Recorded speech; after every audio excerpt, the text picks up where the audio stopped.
This is for people who are serious about being successful on KDP, either to build a side hustle business or go full-time as a real publisher. People who are willing to put in 90 days of actual, focused work. People who understand that nobody, not me, not any guru on YouTube, not a course you bought at 2 a.m., is going to do this for you. If that's you, stay. If you're looking for a magic button that prints money while you sleep, this isn't it. The truth hurts. And honestly, that thing doesn't exist on KDP or anywhere else. KDP is a business.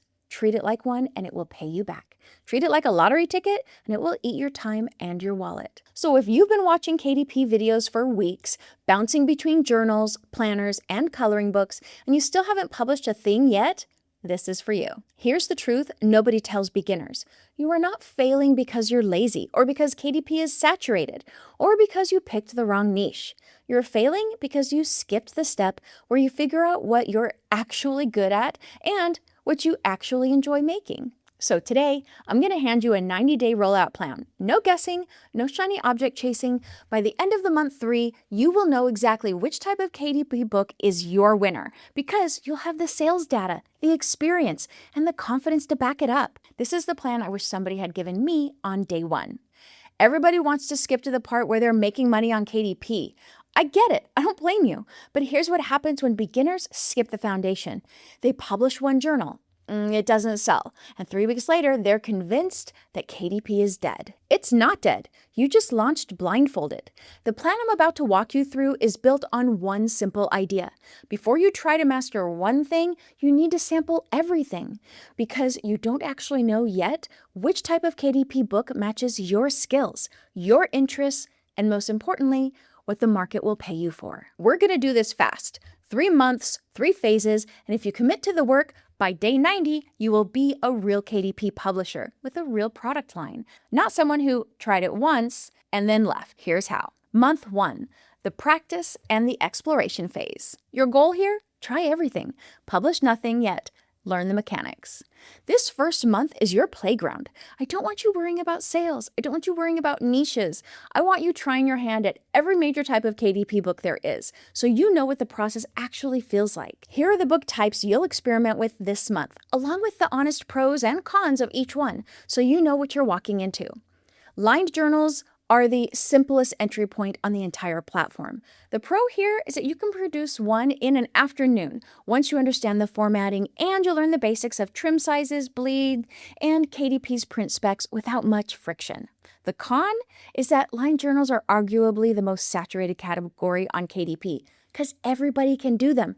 The entry point is so easy. To stand out, the cover has to do almost all the heavy lifting, which means competing on design rather than content.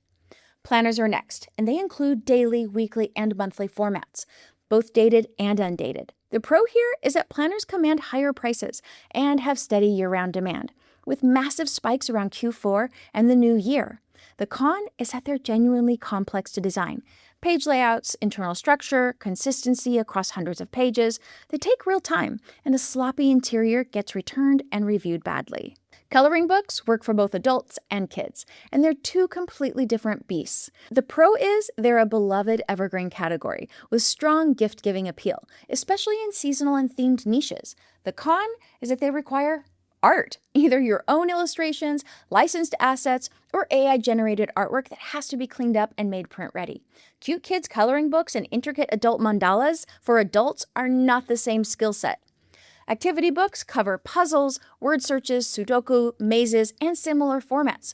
The pro is that the content can be partially generated using puzzle generation creation tools, which means scaling realistic once you find a winning theme. The con is that the niche is dominated by established publishers who pumped out hundreds of titles, so you'll need a clear angle, a theme, an audience, a twist to break in. It's possible, you can do it. It just takes a little bit more work. Logbooks and trackers, including fitness logs, habit trackers, gratitude journals, and reading logs, occupy a smaller but interesting space. The pro is that buyers are highly motivated. Someone searching for a marathon training log knows exactly what they want and is ready to buy. The con is that the audience for any single tracker is narrow, so you typically need to find a tight niche where you can dominate rather than competing in broad categories. Now, sketchbooks and notebooks are next, including dot grid, graph paper, and blank pages, or even simpler than lined journals. The pro is that the production time is essentially zero once you have a template. The con is that the saturation is brutal and prices could have been driven down to the floor, so margins are slim unless you build a brand or a series people specifically search for. Short instructional PDFs and ebooks are a different lane entirely. The pro is significantly higher royalty rates through the Kindle store, up to 70%, versus the much smaller margins on paperbacks, plus the ability to genuinely help people and build an audience around your expertise. The con is that they require actual writing, real research, and subject matter knowledge. You can't fake your way through a how-to book the way you can a blank notebook. Finally, you'll want to feel the difference between low content and medium content and full content books. The pro of low content is speed and volume. You can publish more titles faster. The pro of full content is higher prices, deeper buyer engagement, and less direct competition. The con of low content is the race to the bottom pricing, and the con of full content is the time investment per book. Most successful publishers settle somewhere in the medium content range, where the work is real, but the payoff per book justifies it. You've got 30 days. Block 1 week to roughly 2 book types.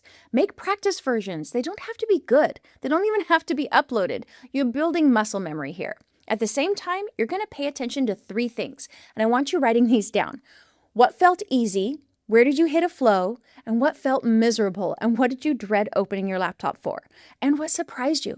What did you enjoy that you didn't expect? By the end of month 1, you're going to have a short list. The top 3 types of books where the work felt natural, interesting, or even fun. Here we are, month 2, the creation and tool testing phase. Your goal here is to build and publish real books in your top 3 categories. Those 3 types you picked, you're going to create a real, publishable book in each one. Let's say you picked a gratitude journal, a floral coloring book, and a short ebook on home organization. Over the next 30 days, you're going to design and publish one finished version of each. Test the different tools that work for each type, like Canva, BookBolt, Affinity, Midjourney for interiors, KDP Create for the ebook, Vellum or Atticus for formatting, whatever fits. Write real listings with real titles, real keywords, and real covers, and actually hit publish. Yes, this month is intense. That's the point. Set aside roughly 10 days per book and protect that time on your calendar like a job. Here's the critical part. As you build, I want you tracking 2 things just as carefully as before. Which tools made your life easier? You're going to stick with those. And which type of book you genuinely enjoyed creating from start to finish. Because here's the thing.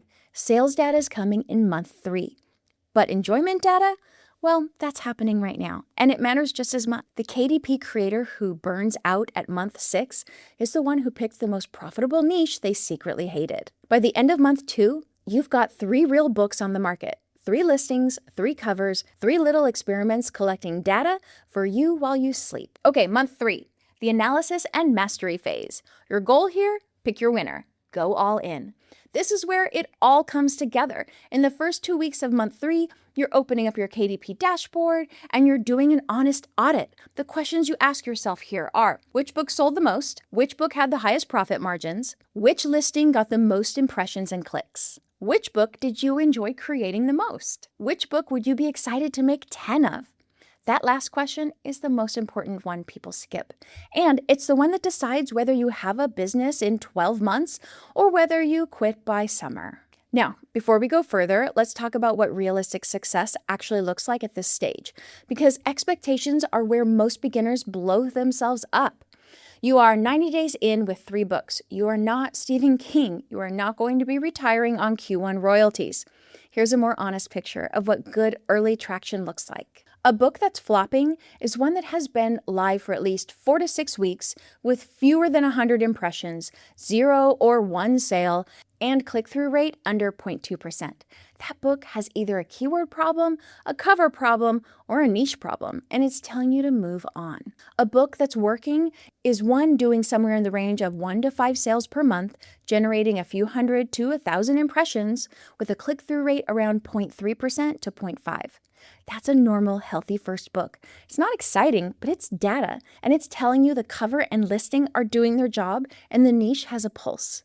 A book that's a real winner at day 90 Is one pulling in 10 to 30 plus sales per month with thousands of monthly impressions, a click-through rate above 0.5%, and a profit margin of $2 to $4 per paperback after KDP's printing and distribution cuts, or higher royalties if it's a Kindle book. At that volume, you might be looking at $40 to $150 a month from a single title, and that's the seed of something. Multiply that by 10 books in the same category and consistent listings, and you start to see the shape of a real income stream. Now, hear me clearly. These are general ranges and not promises. Your numbers will vary based on niche, season, cover quality, and how aggressively you research your keywords. The point isn't to hit specific figures. The point is to see which of your 3 books is meaningfully outperforming the other 2, even at small numbers. You're looking for the sweet spot where sales and enjoyment overlap. Not just the bestseller, not just the most fun, the one where both show up. Once you've identified that winner, and you'll know because the data plus your gut will agree, the back half of month 3 is about mastery. You're going to create your second and third book in that same category. Refine your cover style. It's something recognizable. Start building a series rather than one-offs. Deepen your keyword and niche research in that specific lane and begin thinking about branding, including your author name, consistent aesthetic, and the audience you're building. By the end of day 90, you're no longer trying KDP. You are a KDP publisher with a specialty, a proven product, a workflow you love, and the clear path forward. Most people fail at KDP because they treat it like a lottery. They throw a journal up, hope it sells, and when it doesn't, they quit. This plan treats KDP like what it actually is, a small business. And smart small business owners don't guess, they test, measure, double down on what works, and they ignore everything else. So here's your homework. Pull up your calendar right now, mark today as day 1. Then come back and tell me in the comments which 3 types of books you're most curious about. That's where we start.